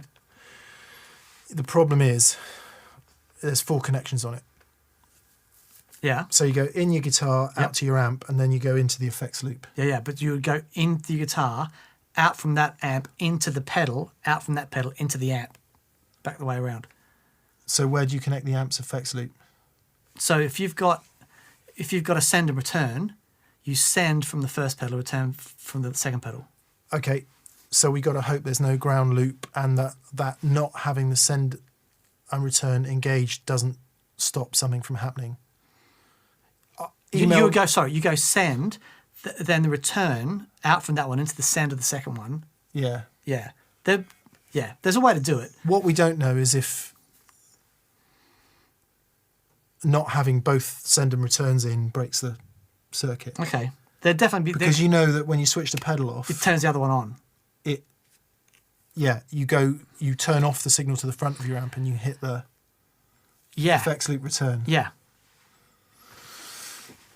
Okay. I reckon that's a really good question, actually. There's got to be a way to do it. Email Victory Customer Service as well, because they are excellent with stuff like that. Yeah, totally. And they will tell you if it'll work or not. Sorry, I was cutting across Dan there. Dan, could you please explain that again? You've got...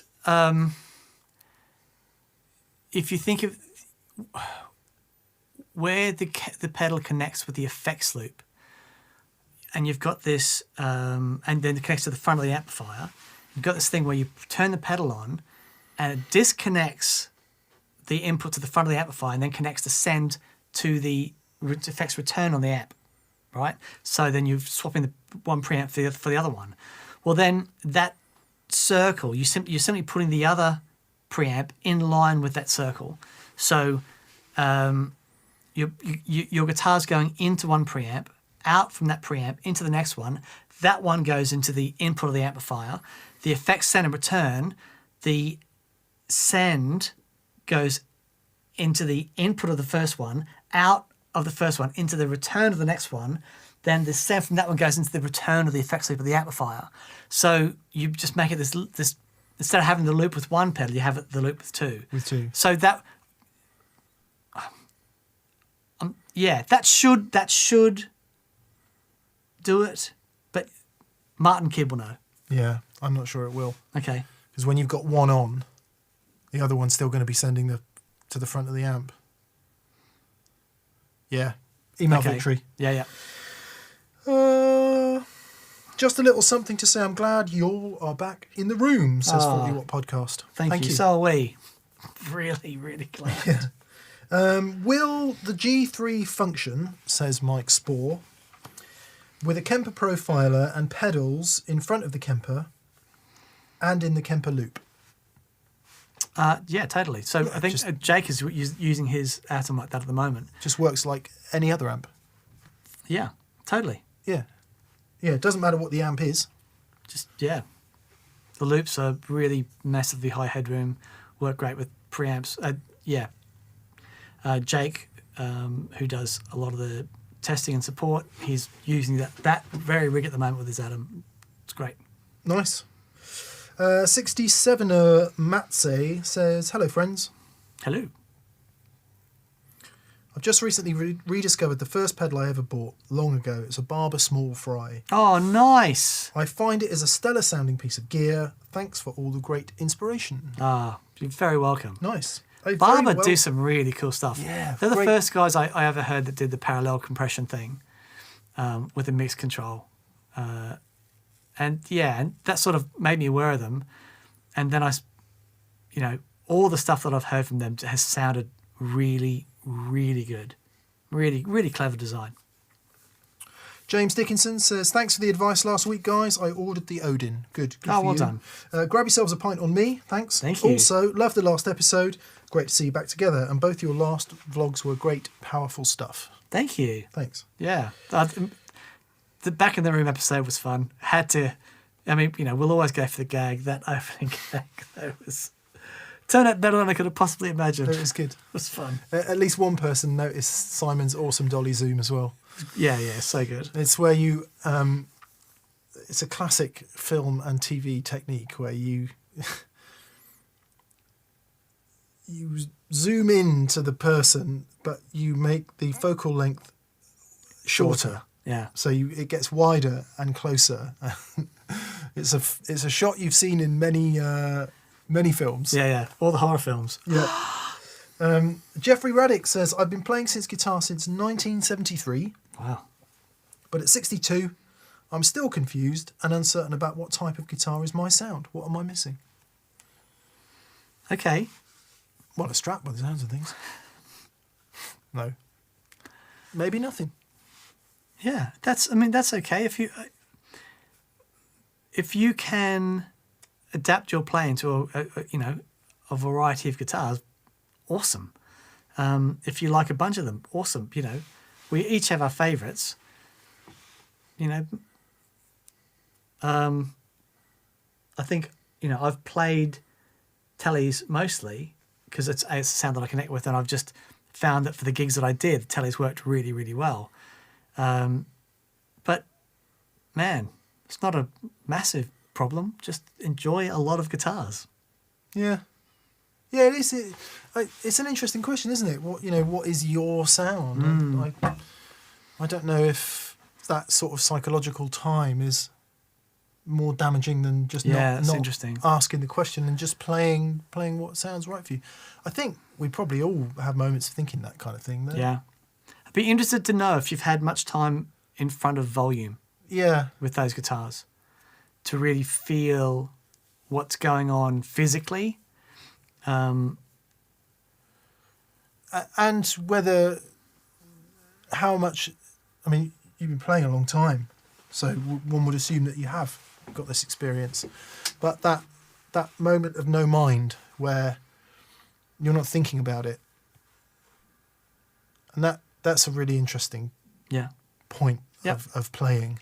Totally. Where it's just flowing, and it's a very nice place to be. That, for me, that's when I find the guitar that I know works for me. Right. Because if the guitar doesn't work, I can't get to that place. There you go. Very good. Angus M. Hello, Angus. Hey, Angus. He says, I can't be with you in real time due to full-time work and music school, but catching up during morning workouts. Just stopped by to support my two favourite pedal masters. Wishing you well. Angus, thank you. Bless you. Really Thank you, kind of Angus. David Tompkins says, Mick, if all guitars except Jem's disappeared, would you give up playing or struggle on? Or are there guitars you couldn't play no matter what? No, of course I could play a Jem. I would probably pull the frets out and round off a fingerboard. Yeah. Because I really can't play that flat fingerboard. Yeah. I really struggle with that. And I might, get some wood filler and make the neck less flat on the back. Will we find a way? We'd find a way. Yeah, I've been really rude about Jems. It's only because I don't understand them. It's not. You know, I'd love to do. I just struggle to play them. Next time we're in Germany, I want us to both get a Strandberg guitar. No. And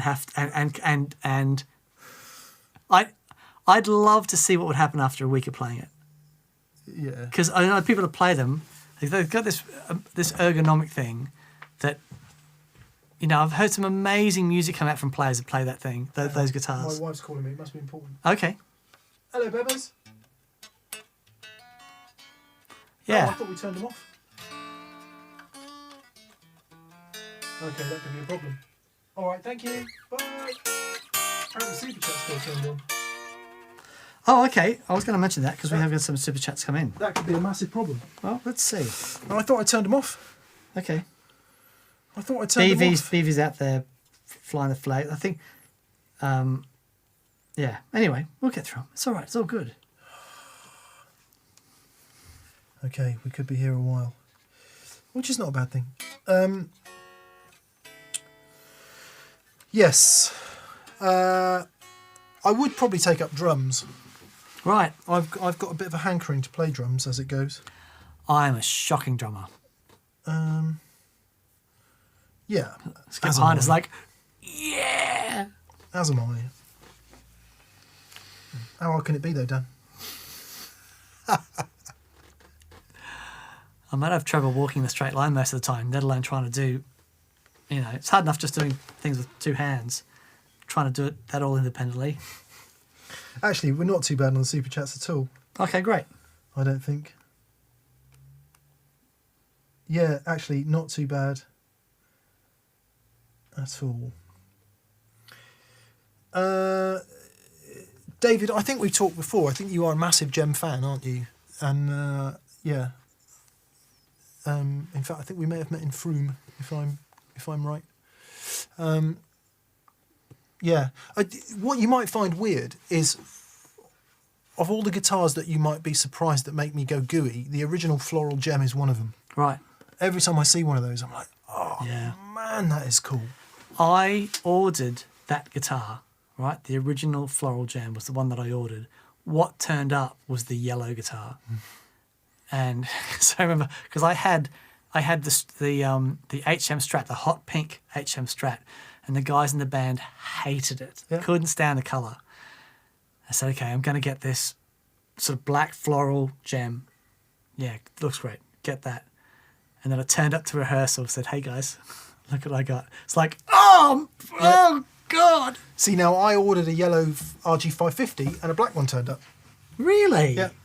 Wow. Yeah, I kept it for 4 weeks, maybe 2 weeks. Just couldn't keep it in June. Sure. Wow. Literally couldn't keep it in June. Right. Because I didn't understand how the old Wanger. silly thing worked. And every time you bent a note, all the others went out of tune. It's like, this is not for me. I got home and took a chiseled out the back of the Jem so I could get the trem block even further. And it was, you know, ridiculous. Jonathan Burton. Strats, Teles and Les Paul into 1963 Super, Z-Rec Junior and JTM 45. Blues, rock, country, ambient and others.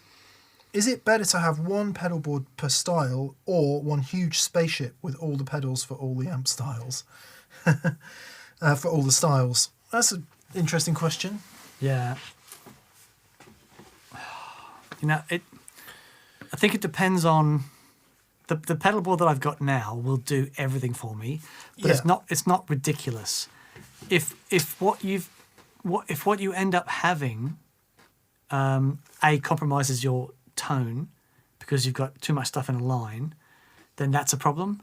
If you're going down to the Dog and Duck on a Monday night in a blues jam and you just want an overdrive, a compressor and a delay, and then you've got another gig that's got, you know, the ambient textures, then you've got another gig that's a funk thing, and to facilitate that you've got this amazing massive rig, then what I find the guys who love the idea of a massive pedal board, but actually when it comes to, and I get amazing sounds out of it, but then said, I'm just playing down the road, I'm just going to take a couple of things off that.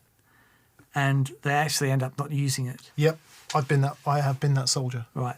That's why I ended up with little pedal trains with a analog delay, overdrive. That's certainly a great way to do it. And a tremolo on it. Yeah. So there's a compromise there. I think also, you know, the natural extension of what you've just said is, what do you actually use? Because I think we've all got stuff on our boards that we would quite like to use and use infrequently, but what do you actually use? And I think that's probably how we both got to our current boards. And then, of course, there's other things like I'd always keep a Jimmy board. Right. Because you've got wah-wah, Univibe, which causes problems. The fuzz has got to be right, which might not work on your sort of all-the-time board. Sure. So, yeah, it's tough, isn't it? It is. It is. It's tough. It all depends on the gigs and that sort of balance that you need. One thought might be like an A and a B, like a smaller and a bigger. And the smaller one you can just pull. So you've got the mothership. Yep. But then you've got like the escape pod. Yeah. Well, yeah, you can have. So I remember for years I had my main rig, and then I had a satellite board that would go next to it that had all my extraneous fuzzes and bits and pieces and octaves and stuff that I would use for spirits gigs. So I'd have the big board for that. For the normal gigging board would be that minus all those bits and pieces. So there are ways to do it. Yeah. Yeah. Gino Inzo says, hey lads, thanks as always. How goes the Strat journey, Mick? It's on pause. We almost got to a deal and then it's on pause at the moment, which I'm not sad about. So it will be what it will be. Dan, analog delay under $200, please. Analog delay under $200. How much is the Delay Llama? Probably a bit more than that. Okay.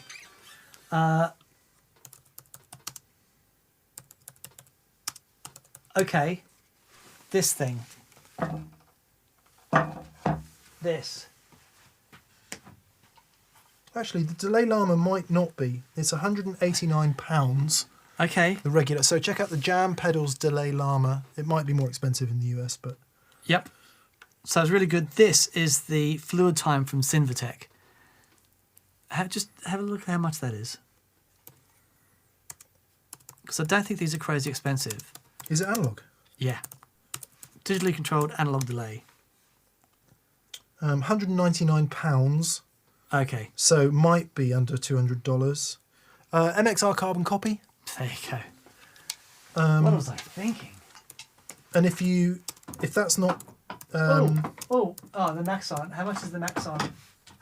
Sorry, we're disappearing down a rabbit hole. The 89 Pro. I love that thing. Maxon 89 Pro. Yep. No, not the Maxon 89. What does do Electro-Harmonics still do any analog delays? Yeah. They always sound good. Yeah. Memory Man Jr. Yeah, Memory Man Jr. And what about a good old Boss DM2? How much is that? Yeah. You want the Wazza version of that, though. I think you'd only get the Wazza version. Is that correct? I think that's going to be expensive.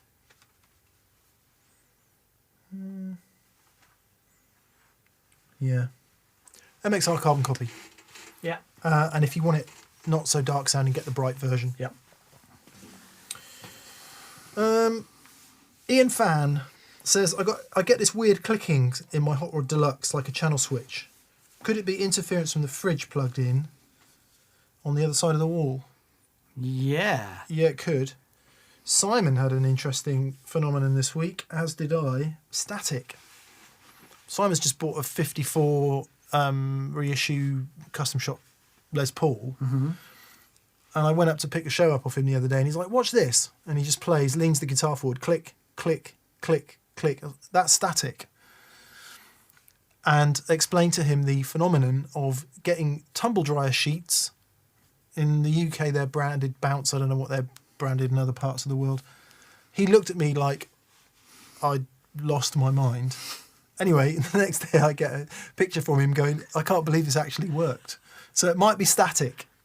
And weirdly, when I did the Gretsch playing, I was getting really bad static because it's been super dry here. Right. And static is usually worse in dry conditions. Okay. So it might be static or it might be interference from the fridge. The way you'll know, unplug the fridge. There you go. Is that fair? Totally. Raymond Forbes, is there a lower end pedalboard switcher you recommend? Dan won't, because his children eat because he sells pedal switchers. So if you want to make a family homeless, go and buy your Boss ES5 and never look back. I haven't, to be honest, I haven't tried them. I'm sure they're awesome. Don't you try them in R&D? Don't you compare them? In all honesty, I mean, I know the answer. That's why I'm asking him. yeah. I mean, no. Yeah. It's you can't. It's not really a question you can ask us because how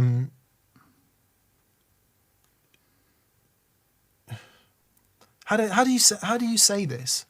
You know, dance stuff is the best. It is the best. Bless you. Thank you. It is absolutely the best.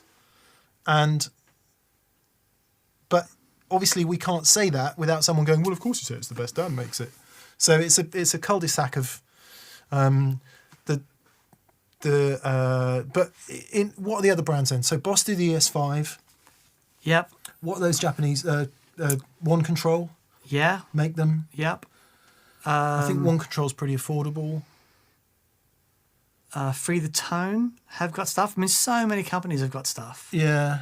And Check out the Boss ES5 and the One Control branded stuff. And then what's that other company that a lot of people use? Do they actually make a switcher? Who do the MIDI switcher stuff? Oh, yeah. Those guys. Hang on. I can. Yeah. They're really good. The MC5 from something about Black Star? No. MC5 MIDI switcher.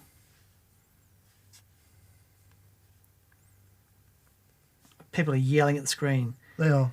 Morningstar. Morningstar, there you go. Yeah. Yeah. Oh, Providence do one. Yeah. Yeah. Yeah, go for your life. Yeah.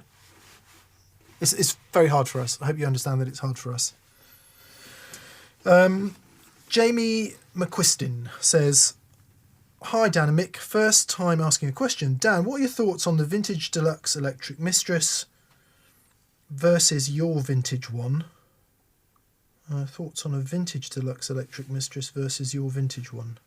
Do you mean a new Deluxe electric Mistress? Is that what you've got, a Deluxe electric Mistress? Mine is the... Oh, I see. Okay. Yeah. The standard. Sorry. Yeah. Yes. My apologies. They're great. It's tricky. I think I've seen videos before where you can compare an old one with a new one. People are like, yeah, it doesn't make a difference. Man, you know, if you're hearing that in a room full of people and a band stuff, and you say the audience won't know any difference, fair enough. For me, because it's such an important part of my sound, there totally is, you know. Now, but saying that, you know, I used the Elect Lady for a long time. By Mua. And it wasn't the Mistress, but it was, for what I was doing at the time, it was fine. You know, the Thorpe camouflage. The camouflage is just wonderful. And it sits in that ballpark. It's not the Mistress, but it's a flanger that I really love and I really kind of connected to.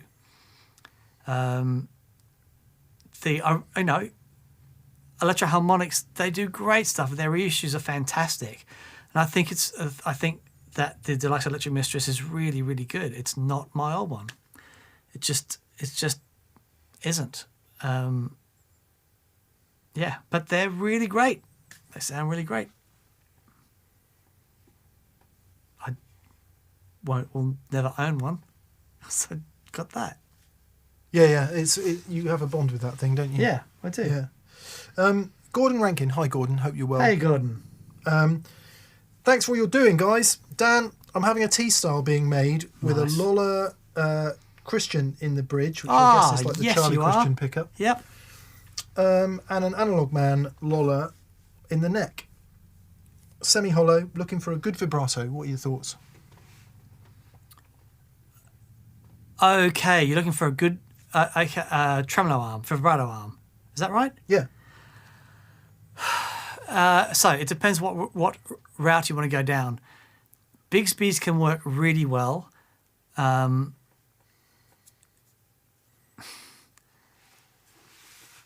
If the Bigsby's sound great. Dan is thinly veiling his utter hate for Bigsby's. Oh no, I've just found them really, really tricky to stay in tune on.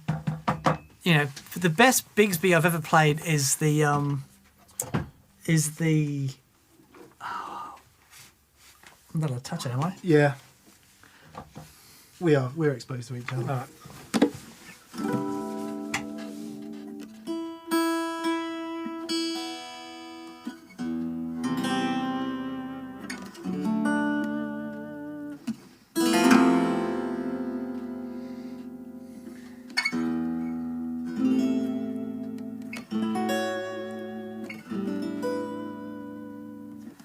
This guitar is crazy good. Are you kidding me? They can work. You've just got to set them up right.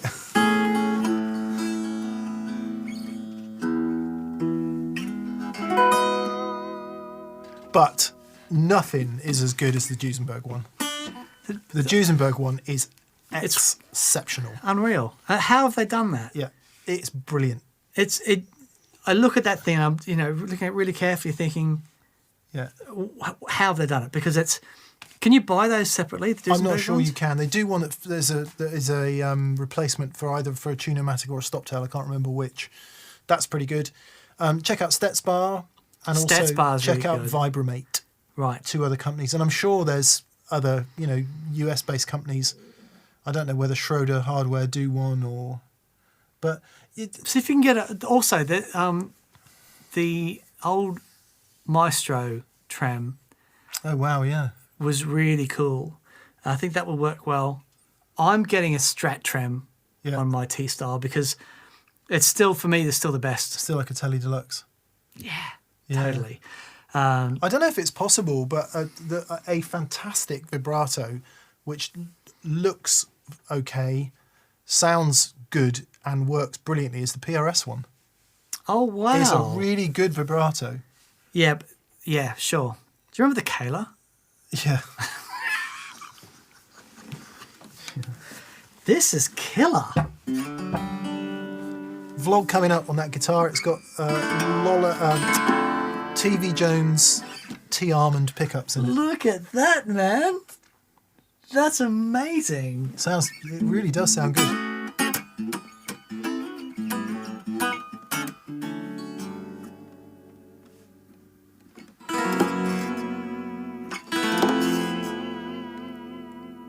Wow. Lovely. Yeah.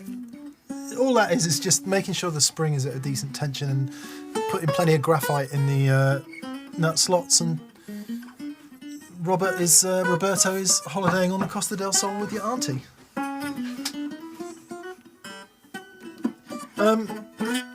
Howdy, missed you guys, says Justin Balog. Or Balog. Sorry, Justin, if I keep pronouncing your surname wrong. Missed you guys. I've been jamming alone in my basement to backing tracks. Any thoughts on how I could expand my virtual band to jam with? Interesting. All depends how fast your internet connection is. Yeah. There are some really good backing tracks out there. Some of the stuff from what's that tuition company that we both like? Would be Truefire. Truefire. So some of the backing tracks that Truefire do are just awesome. Playing that through a really nice big full range speaker at volume is a lot of fun. You have got, as far as backing tracks are concerned, you've got things like iReal Pro, which lets you choose the orchestration for the backing track and change it tempo and key and all that sort of stuff in real time. You can actually mix the band, which I find really, really helpful. Sort of pulling the keys out of certain things and, so that's really good. But from there it's like, I don't know, stepping out from there and actually playing with other players, I guess, is the thing. The other thing is what's really worth working on is playing with a looper. Backing tracks, don't get me wrong, backing tracks are amazing. Having a looper on the board as well, if you have an idea that you want to play over, just so that it's there and that you can loop something and then quickly play over it without having to search for, some sort of D Phrygian backing track. It is tough, isn't it? Yeah. It's tough doing the virtual thing because nothing really replaces that camaraderie. No, the interaction is the whole reason we wanted to be in bands as kids. There were various software options for a little while there. Band in a Box. Yeah. That was good. And a couple of other things, technology solutions for jamming online. But it's the internet connection that's the problem, isn't it? Yeah. Because you always get some sort of latency. Good luck. Stevens Media. Thank you, Stevens. No question, but thank you. Hi, gents. Good to have you back in the room, says Soren Ladet. Hi, Soren. Hey, Soren. Have you tried the new Universal Audio effects yet? I've tried the modulation. Yeah. Yeah, surprisingly, they haven't sent us any, which is interesting. Yeah. So I thought the modulation was really good. We'll put it in a show soon and have a play. So I called Anderson, so I bought the modulation because I wanted to hear it, and they had sold out of the delay and reverb. I think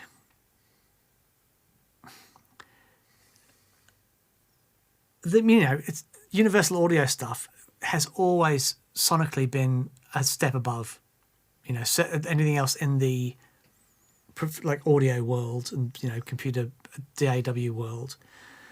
I think a lot of people were expecting amazing things from these pedals, and they delivered sonically. Absolutely, they look beautiful. They really do. They've done an amazing job with the actual look of the pedal, and they feel great. It's like manipulating a plug-in. One of the drawbacks is it's not a pedal to use if you want access to a lot of presets. So preset recall is minimal, so and there's no MIDI. There's no MIDI, which is really surprising. Yeah. You can only you can store a preset and toggle between it. I've spent a few hours with the one that I've had just playing it out and listening to the because it had an old flanger in it and I wanted to hear what it was like. And as UA stuff, of course it's going to sound great. I think for pedals that have multiple sounds in them that you want to be able to access, because this modulation one's got trem and chorus and and they're UA versions of those pedals. It's going to sound amazing. I want access to those sounds when I'm playing. Yeah. So well, let's it'd be good to get them actually on the show plugged in and work through some of these questions. But yeah, David Harrison just saying thanks and happy Monday. Thank you, David. Thank you, David. Matt Lloyd, nice to hear from you, Matt. He says, hey guys, I was having internet problems on my end, just got this working. Great to see you both back together, as it should be. Thank you, Matt. Thank you, buddy. With the greatest of respect, we're glad the internet problems are on your end, not on our end for a change. Regular viewers will know we've had some right old comedy. Man. Today they were doing maintenance on the flipping network, and it wasn't till 5 to 5 that it all came back working again. Lucas Schultz says, rig question. I've got an SG with P90s and 50s wiring and a fuzz face. When I turn my tone control all the way down, it gets louder with more fuzz on the attack. What could be causing this? When you turn your tone control all the way down, it gets louder. So Something to do with 50s wiring? I'd have to have a play. So don't forget that the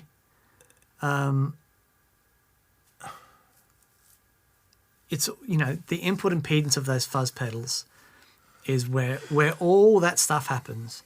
I'm just trying to think what happens to when you dump. So that capacitor to ground creates a filter, and when you got the variable resistor there, the impedance is the lowest, whether it's all the way off or all the way on, right? Halfway through, when it turns in the halfway point is when the impedance of that pot is the highest. But all the way off, all the way on is when you get the lowest impedance, most resistance or least resistance, but impedance-wise. So that will have something to do with the way that interacts with the fuzz. Interesting. Yeah. We should try that. But being on the tone control, I'm just trying to, because that is simply part of the network creating the filter. So I'm just trying to think how that works in relation to the input impedance of the fuzz pedal. Yeah, interesting. Let's break it out and give it a go. Yeah, literally don't know. DewMac says, hi guys, I don't know if you're the proper authority on this, but what would be your choice of amp and overdrive for a modern southern metal sound? Southern metal. I suppose that is in the wake of Dime and all that came after, is it? Okay. Yes. So kind of the first person that comes to mind when I think about those tones is James Brown of Amp Tweaker. Oh man, okay. Yes, right. He's who I think your about. Sludge metal. Yeah. You got your swap. Yeah. Far out, man. So He's classic. Check out Amp Tweaker's range of stuff. Crank amps come to mind because that's what Dime played, I think, for a minute there, didn't he? He played Randall, but I think he also played crank amps, maybe. Right. Who else are we thinking of?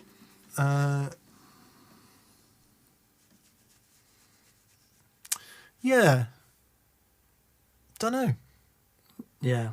Tricky one. Yeah, not a genre that me and Dan know much Get about. in contact with James, so he's the authority on that stuff, and Yeah, he knows the real between those genres what you're looking for tonally. Yeah. If you don't know, there's a guy called James Brown, not that James Brown. Get up. He designed the 5150. He did. His lineage in amp design is pretty serious. Unbelievable. Yeah. He worked with Custom for a little while there as well, and Custom made some really cool higher amps, higher end amps. James done a lot of stuff down the years. Anyway, he has a company called Amp Tweaker that make really, really, really great pedals. So start with James, and I think with that route in, you'll start discovering some interesting stuff. Yeah.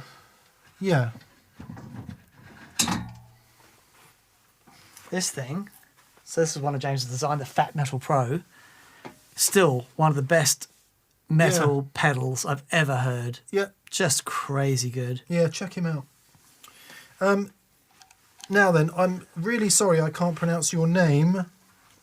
Because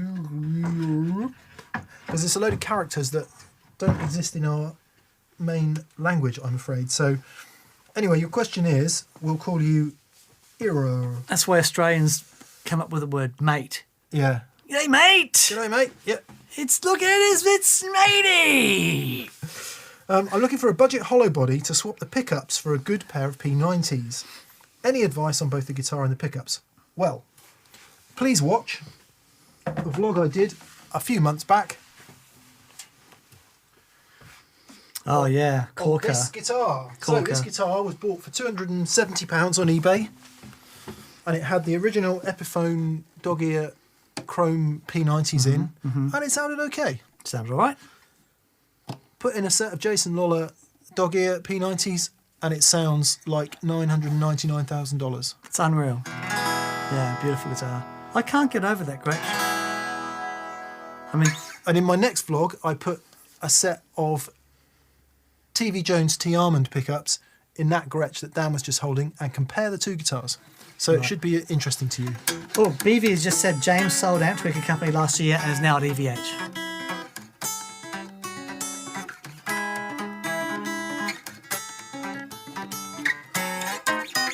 Nice. Oh, okay, so James has gone back to EVH. Yes. Interesting. EVH is a good shout, actually. Yeah. So Fender is a part of the EVH company, as I believe. EVH, Eddie Van Halen. They make brilliant high gain amps. Yeah.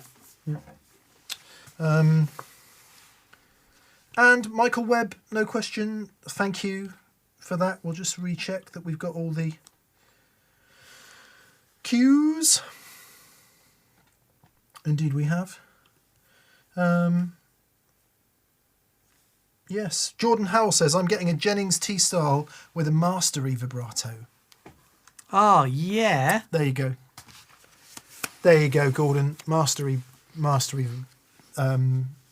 known for making the best Jazzmaster type bridge.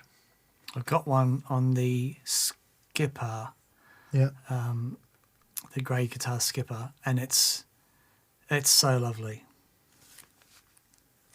Yeah, Mastery's great. Mick, did you ever fully fix your mush issue with the PRS with P90s? I've got a custom 22 from 97 stoptail model, and I just can't get the neck pickup to sound clear no matter what I try, says Josh Boxall. I did. I've got a Lola 50s wind in there in the end, and it's much clearer. You just need a pretty weak pickup in there. A lot of those PRS pickups are very hot, certainly from that period. There's a you know, when you say weak pickup, you know, the last thing people think is they want a weak pickup, but a lot of time what you're doing by putting a pickup that doesn't have as much output is you are increasing its dynamic range. So yeah, you know, when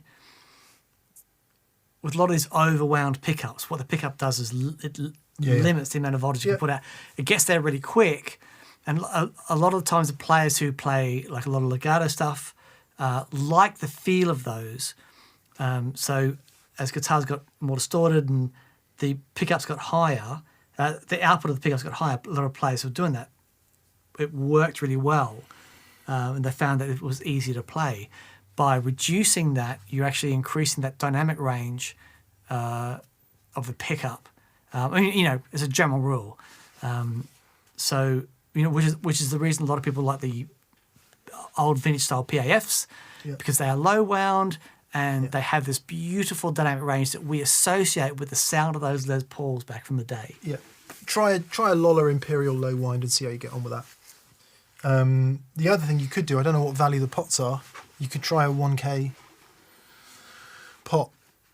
So what's that for? A 1 meg. 1 meg pot. 1 meg pot instead of a 500K, which might allow a bit more brightness through. But last one, George Guitar Boy Official says, "Hi guys, I'm 16. Hey. I currently have a decent board and I'm looking to get a vintage pedal, maybe a Tube Screamer or something like that. I don't mind what it is. What would you recommend?" Says George Guitar Boy wants to buy a vintage pedal. Cool. Old Tube Screamers are great. But expensive. Really expensive. And there's a lot of sort of variation through the years. But if TS10 that's might be worth a look. TS10, there's a sound tank. TS5. Yep, TS5, worth a look. Yeah. What else is there? I'm just trying to think of stuff that's not like, I'm not going to advise you to go and look for a real Klon, because as amazing as they are, they're now got to silly money. But okay, so overdrive, what else? Old big muffs, if you can find, some really wonderful old big muffs that are out there. Also, vintage rats are really great. Yeah, I was thinking rat. Where's my big box rat gone? They were all up there on the right-hand side. I wouldn't have touched it. Pardon me. I'm going to say don't bother. There are a handful of really great modern makers out there making really beautiful, decent analog pedals. I would go and buy one of those, personally. Yeah? Yeah. Because I think anything nice and new and analog is as good as anything that was ever made back along. Yeah, okay. I do. I genuinely believe that. If you can get the parts, that is, of course, which is the struggle. Yeah, but tell you what, components for everything now are tricky. Yeah. Yeah. Okay, there's some wonderful old modulation pedals. Vintage phases are really cool things to get into. The whole Script logo MXR series, the Phase 45, Phase 90, Phase 100, really fun. An old Dynacomp, awesome. Man, yeah. If you wanted to limit it to gain pedals, though, Tube Screamer is a really good shout. An old SD1. Yeah. So they're not going to cost you as much as a Tube Screamer, but they are phenomenal sounding things. And Boss, yeah. Yeah, an original old Boss SD1. Nice. Awesome. Yeah. Mikey McDade, I just have to mention you, Mikey. He says, Southern Metal, a lot of bands use orange amps. Of course they do. Right, there you go. Okay. Yes. And it was remiss of us not to mention orange for the gainy stuff. Are they making valve amps again? Very well loved. Did they stop and they're making them again or something? Orange never stopped. Didn't they? Okay, No. great. No, never stopped making valve amps. Awesome. Because I remember hearing it was an AD50, like a 50-watt thing, and it was monumental. Yeah, they make lovely amps. The gain sound is not something that Dan and I gravitate towards instantly, but for that stuff, Blimey O'Reilly. Right. And some of the older ones, the ones with the headroom, the clean headroom, really lovely amps. Yeah. The Matt Amp era stuff. Right, last one. Apologies, I should know how to pronounce this, but I don't. It's Jowl, I think. Joao. Jowl. Fonseca says, is TPS a full-time job for you guys? I know Dan has the gig rig. So it's not for Dan, because he has the gig rig. But it's still a good amount of time, isn't it? Yeah, I love it. It wasn't for me in the early days, but it kind of is now. Since it's grown. So yeah, I think I probably do. If you talk about a full-time job, I do my full-time hours with gig rig, and this is on top, every week. But gig rig is my company, and that I've got amazing staff, and which allows me to do this. But Mick does most of the heavy lifting, and Catherine. Catherine does most of the heavy lifting, to be honest. So Catherine and I have another business that does various media things, and she does most of that. Right. And I get involved creatively if I have to, shooting video and taking pictures and stuff like that, and strategy stuff. But she does most of that. And then, in the 5 years we've been doing this, I've gone from doing like TPS being 20% of my time to it being probably 90 now, I would say. That's how it's grown, which is scary. Because when it all goes wrong, Dan, I'm gonna be skinned. I'm gonna finish our joke, Dan. That I saw on Instagram this week. Okay. So thanks for watching, everyone. Yes, thank you indeed. And the joke is, what is Beethoven's favourite fruit? I don't know, Mick. What is Beethoven's favourite fruit? Banana. See ya. Very